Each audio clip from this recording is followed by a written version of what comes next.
Opinions expressed herein are subject to change and not necessarily the opinion of the firm.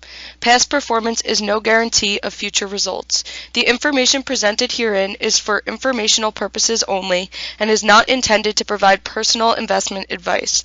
It is important that you consider your tolerance for risk and investment goals when making investment decisions. Investing in securities does involve risk and the potential of losing money. The material does not constitute research, investment advice, or trade recommendations. And now introducing Mr. Keith Lanton. Good morning again. Happy New Year to all. Hope everyone had a wonderful Christmas, Hanukkah, New Year's, and ready to dive into 2020. I know I'm very excited about the new year. Looking forward to merging Lanton Investments and Bernard Herald and creating a stronger firm for us all to succeed in 2020 and beyond. So lots to get accomplished this year. Something to think about on both a personal and professional level is to focus at the beginning of the year.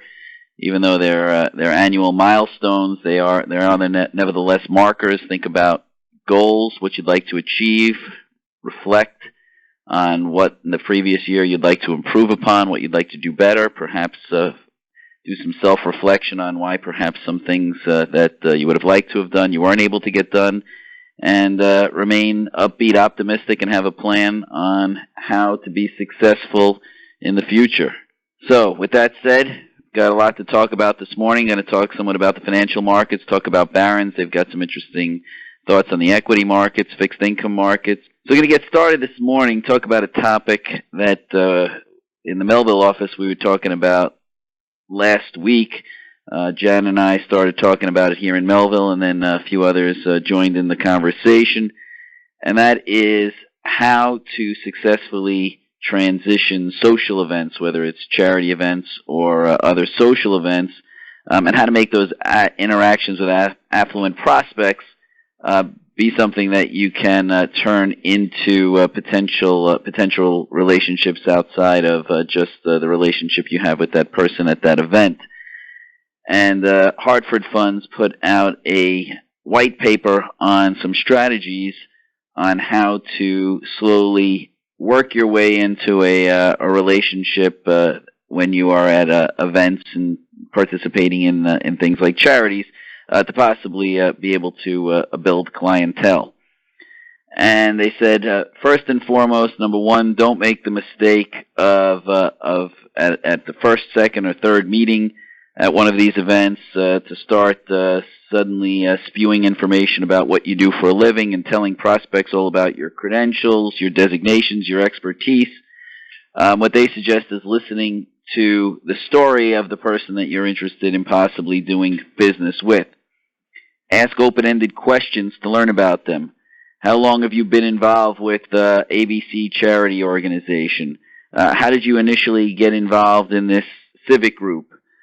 Where do you live? How close to this location? Where did you grow up? Tell me about your family. Tell me about your parents. Tell me about your children. How old are your children? What are your children's passions? Where do your children go to school? Oh, they're of college age, or they're approaching college age. Oh, where do they thinking of attending university if they're thinking of going? When you get some information about their business, then in a subsequent discussion, you can ask questions like, well, how are things going at XYZ Industries right now? What's an exciting project that you're working on? What's a current challenge that you're finding at work? What do you think about this fundraiser? You may not ask that at the first question, at the first meeting, but what do you think about this charity? You think they're doing a good job? You think we can do anything to help it run better? If you meet the person with their spouse, how did you two meet? And find out about their interests.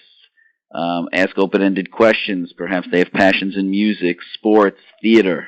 And as you're building this rapport, it's natural that topics like finances may come up, especially if they ask you what you do. And what Hartford recommends is resisting the temptation to launch into an exhaustive explanation of all the services you provide, or even to discuss your views on the market. If asked what you do, keep your responses short and simple, such as, I oversee the finances of families in the area and then redirect the questions back to the prospect and ask them questions. The idea is to not talk about your business, not to talk about yourself, and to refocus the discussion on the person with whom you are speaking. Once you've built up a rapport and you feel that you've got a comfortable relationship, at that point, and that could be 3 months, 6 months, a year, 2 years down the road, depending on the circumstances, then you will have gathered lots of information. You'll have built up a comfort level, and then they suggest gently asking questions as the topics come up in the appropriate situations. Questions like, are you planning to relocate in retirement? Who does your estate planning? What are your plans for your business? What's the succession plan at your business? What resources do you use for your investment information? Are there any particular publications or programs that you use? And the goal with the gentle inquiry is not to get into a lengthy discussion about how you can solve their financial planning needs. Rather, it's just slowly nudging the conversation from purely personal to something more finance related. It's a subtle shift in the relationship, without it being uncomfortable. And then they suggest the final step is to invite them, perhaps several months even after you start nudging them with gentle questions, is to invite them for coffee, with the premise being, hey, let's grab a cup of coffee. I had some ideas about your succession plan. Actually, I just had a client that was in a similar industry that just went through a circumstance like yours. I think I might have some ideas that may be helpful to you. Is an example of how to have a gentle conversation about having coffee and building your rapport as someone who is not in their face, so to speak, but somebody who is potentially adding value and you've developed a true rapport with.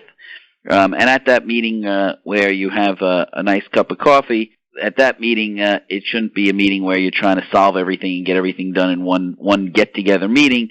Rather, it should be part of a process that takes time, and the goal would be to have several different conversations and start building it into a gentle roll into a relationship where you potentially could be offering them advice as opposed to more of a rough grab. With that in mind, going to transition right back to financial mark, taking a snapshot of where we were last year, just to put the end of year in context.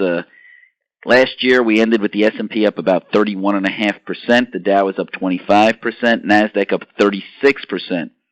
Foreign stocks in emerging markets finished strong, although still trailing U.S. averages. Foreign stocks were up about 22.5%, and emerging markets were up about 19%. Top performing sector in the U.S. was information technology, up 50.3%. Worst performing sector in the U.S. was energy, nevertheless positive, but up 11.8%. 10-year Treasury bond last year returned 8.3%, so as we are mostly aware, stocks and bonds did have positive performance. Taking a look at where we are this morning, Dow futures right now are down about 169 points, S&P futures down 17.5, NASDAQ futures are down about 60. Oil's up about 1% to $63.5 a barrel. That's for Brent crude. And we are seeing Treasury yields about flat this morning. Futures were down more significantly in the overnight session, have come back a little bit this morning. Not really any news to change that would have caused that bounce back. We had President Trump over the weekend warning that the U.S. will target 52 Iranian sites if Tehran retaliates on Americans. Said he would impose sanctions on Iraq if they force U.S. troops out of the region. Iran suspended all commitments to the 2015 nuclear deal in response to the airstrike that killed its top military commander last Friday. And we are seeing talk out of the U.S. Congress on ways that they could potentially limit President Trump's military powers. That looks relatively unlikely, given that you'd have to pass the Senate, and then it would have to be, even if it could pass the Senate, those resolutions would require it to be veto-proof, something that at least at the moment appears unlikely. Other news with respect to the situation between the U.S. and Iran. Over the weekend, there were huge crowds in both Iran and Iraq for General Soleimani's funeral. The general's daughter warned the U.S. of quote-unquote a dark day, and that is the uncertainty that the markets weren't facing last week that they're facing this week. Taking a look at some other news this morning. Boeing in the news. They're considering raising more debt as the MAX crisis weighs. That's the 737 MAX. The other issue with the 737 that came out over the last few days is that they've discovered a couple of other issues outside of the predominant issue that caused the crashes, and that's been the primary focus of regulators. They found a wiring issue that was unrelated that they may also need to fix. So getting the 737 MAX up in the air looks still to be a uncertain prospect. Also in the news, we had a couple of analyst comments about Alphabet. We had Pivotal Research raise their target to 1650, raise it to buy from hold. Also had Needham downgrade Apple to buy from strong buy. At the same time, they raised their price target to 350 from 280. So interesting dynamic. Cut their rating, raised the price target to $70 per share on Apple this morning. Netflix in the news. Last night was the Golden Globes. Netflix took home just one Golden Globe in the movie race. They had lots of potential candidates like The Irishman and Marriage Story. So markets will be keeping an eye on Netflix in the wake of some disappointment at the Golden Globes. They had spent lots of investment in movies and in actors and directors, and they were not, at least at the Golden Globes, able to bring home significant awards. That's something that may weigh on the stock this morning in a market that looks like it'll be opening a little weaker anyway. Looking at last week, Barron's concluded that the markets were, to some extent, looking for a reason to pull back, to take profits, and the unexpected targeted killing of the Iranian general was the catalyst that the markets weren't anticipating, but created the catalyst for the pullback. Markets opened January 2nd strongly, and then on January 3rd, on Friday after the killing of the Iranian general, markets pulled back, and for the week the Dow closed down 0.04%, the S&P was down 0.2%, and the Nasdaq actually rose 0.2% last week. There were warning signs, Barron's points out, prior to the situation with Iran. They point out that the options speculation index, a measure of whether option traders are betting on rising or falling markets, showed traders favored bullish strategies by 30% more than bearish ones. This is prior to the Iranian situation, and that index was at the same level in 2000 before the internet bubble burst. It has been to that level about 14 times since 2000, and 1 year later, the index was down about 58% of the time, and on average, markets were down about 4% a year after that options index had shown such a bullish proclivity. Barron's points out, and I think this is an important point, that perhaps one of the primary catalysts, and again, this is perhaps, nobody knows for sure, but perhaps one of the primary catalysts for the very strong market performance in the fourth quarter of the year last year, or the most recent quarter, was something that didn't get as much attention as perhaps it should have. And savvy observers are saying that the recent levitation in the stock market perhaps is on the heels of the central bank's aggressive provision of liquidity, which was to calm the repurchase agreements, which was to calm the repurchase agreement markets, and the Fed pumped billions of dollars into Treasury bills in the fourth quarter in order to make sure that the repo market plumbing was flush and didn't back up. You may remember there was a temporary situation where interest rates spiked in the repo market, and the Fed said they were committed to preventing that from happening. And what they did in order to prevent that from happening was literally to pump multiple billions of dollars into the short-term repo market by buying Treasury bills. And the amount of Treasury bill purchases exceeded the amount of capital that the Fed put into the markets prior to Y2K, something that markets have sometimes been critical of and say was one of the potential catalysts for the inflation of the dot-com bubble boom. So what are the effects of this liquidity? Fed put in $400 billion in T-bills in the fourth quarter. Put it in perspective, in 2000 for Y2K, the Fed injected about $120 billion into the market. So this is a significant injection, albeit it's not the same as the Y2K injection since it was strictly limited to T-bills. Nevertheless, when the Fed does inject liquidity into the system, it is generally very bullish for the best performing asset class. So when the Fed injected funds into the financial markets, into the financial system in 1999, that money flowed to the hottest sector, which was internet stocks. When the Fed injected liquidity into the markets in 2008, it went to the hottest performing sector then, which was bonds. And here in 2019, at the end of 2019, Fed injects lots of liquidity into the market, and where did it go? It went into the largest capitalization stocks, into ETFs, which is the investment vehicle of choice, and that helped propel the largest market capitalization stocks, possibly like Apple and Microsoft. So the Fed, some have been saying, has been spiking the punch bowl, so to say, in order to avert any bank problems.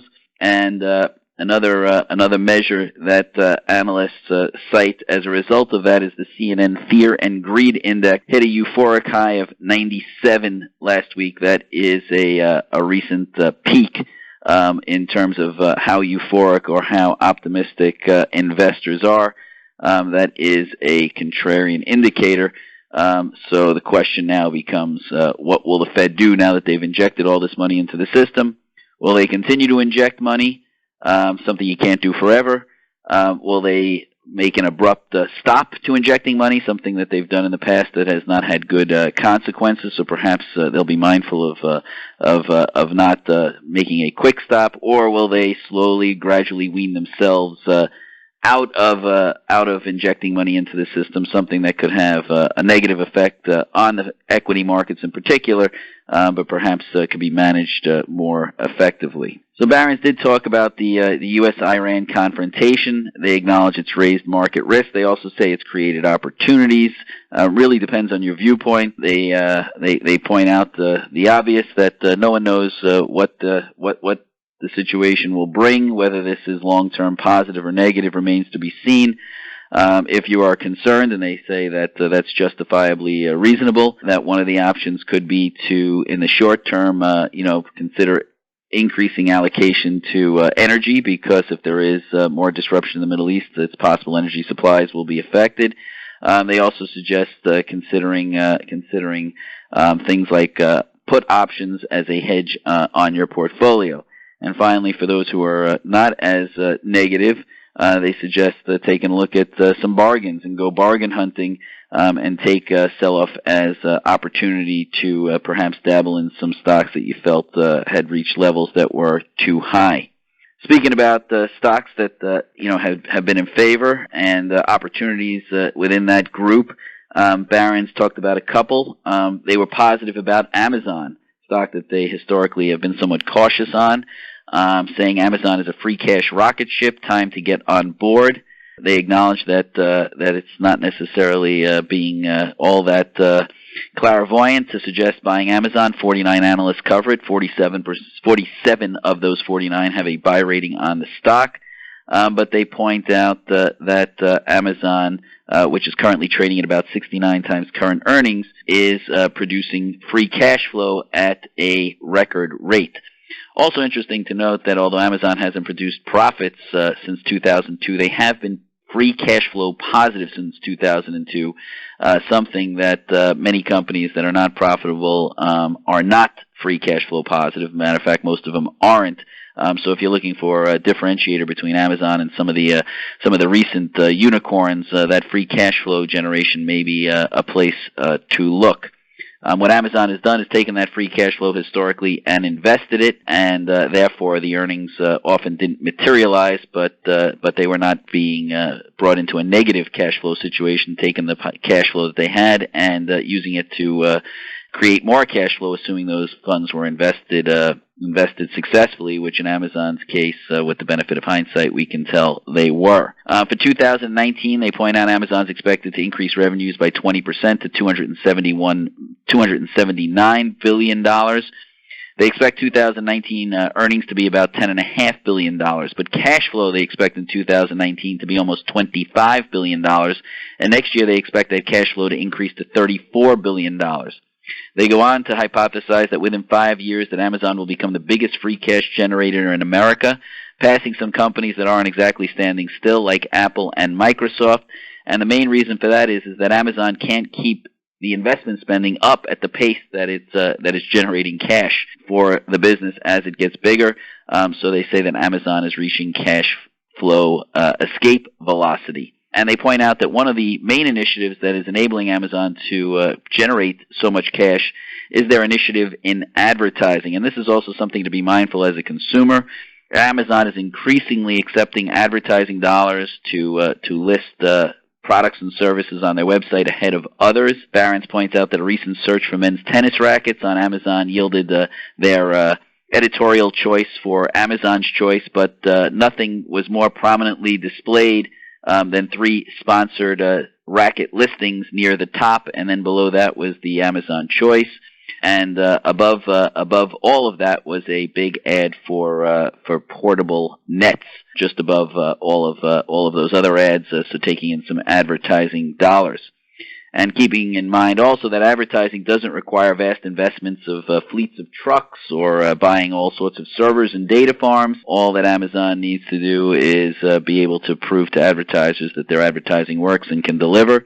And as a result, ad revenue is expected to rise 36% in 2020, and that's to $17 billion, and it's expected to reach $46 billion in 2025. And here's a fascinating statistic. Analysts estimate that by 2025, that advertising and Amazon Web Services are going to represent 90% of Amazon's operating income. Now, keep all this in mind. If you're thinking about traditional retailers, this is something that would be a source of concern, because if you're competing against a company that is able to sell products and services on very thin margins, and that's something that's not sustainable forever. But if those margins are really the reflection of revenue generated from advertising and selling products and generating advertising dollars, and it's not as a result of the profit margins on those products, it will make it increasingly difficult for traditional retailers to possibly compete against Amazon going forward. Sticking with the theme of internet stocks and opportunities,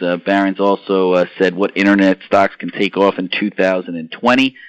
They talk about Google and their leadership role in artificial intelligence to improve their search. They point out that whoever has the most data wins, and Google, they feel, will continue to win the search wars as a result of the information that they have. They're saying that their machine is becoming better and better at learning, and their ads are becoming more and more relevant. And they cite analysts who have price targets anywhere between $1,500, and this morning an analyst came out with a price target of $1,650. Also mentioned in this article is Amazon, for many of the same reasons mentioned in the last article. And then a smaller company mentioned in this article, more risk in the sense that it's a smaller player playing against some bigger competitors, and that is Zynga, symbol Zebra Nancy Golf Apple. It's a mobile video game publisher, and analysts in this article are pointing to its compelling game pipeline and current game franchises as reasons why they feel 2020 will be good for Zynga. Some stocks that Barron's is cautious on or concerned about in the internet space are the companies that are having to compete on the ability to attract customers and not necessarily on profitability. Amazon says they are more and more concerned about this model in the wake of the WeWork blow-up. Barron's discussing the fact that in the year 1999, there was a startup called Cosmo.com. They raised $250 million from companies like Amazon and SoftBank. And those of you who are old enough to remember may remember that in 2000 you had bikes and scooters zooming around cities like Manhattan, messengers with bright orange satchels, weaving through Manhattan's teeming streets, holding bags of snacks, DVDs, and diapers. For startup smart Cosmo.com.